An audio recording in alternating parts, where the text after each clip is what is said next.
Brr, it is cold outside. What is all that white stuff on the ground? Is it snow? I don't think it's snow.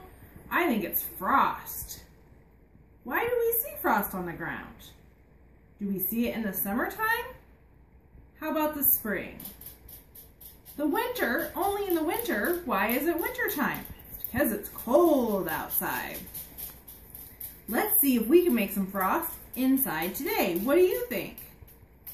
I think we can. Let's give it a try. We're going to start with a few supplies. We have a wet paper towel, a tin can, some table salt, ice, and water. So we're going to go ahead and start this by putting our can on top of our wet paper towel.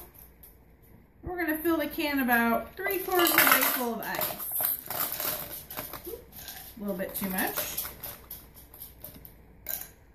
Ice in the can. Then we're going to add a little salt.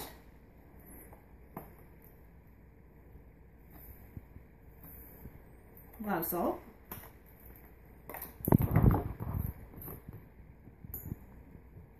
And let's go with some water.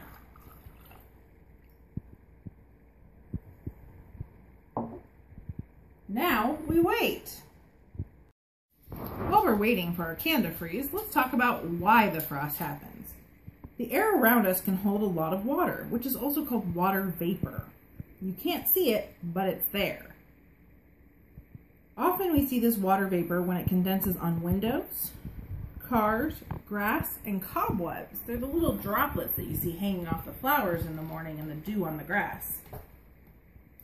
Cold surfaces generally make water vapor condense because colder air can't hold as much water. So when it can't hold, it turns into droplets on surfaces. If the surface is very cold, below the freezing point, like our can is here, the condensed water vapor freezes. This is what we find as frost.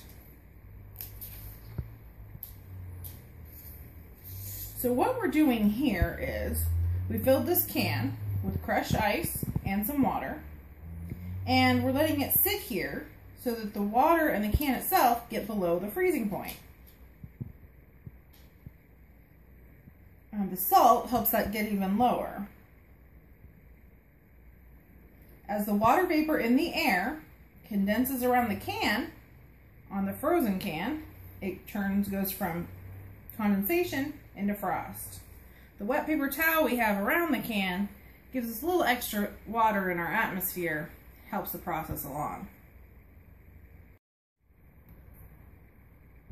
So here we are. We've got our can with our water, our ice, and our salt. And look what's happened. We have frost. So back to your original hypothesis. Can frost form inside your house? Can we get frost to form on this can? I think the answer is yes.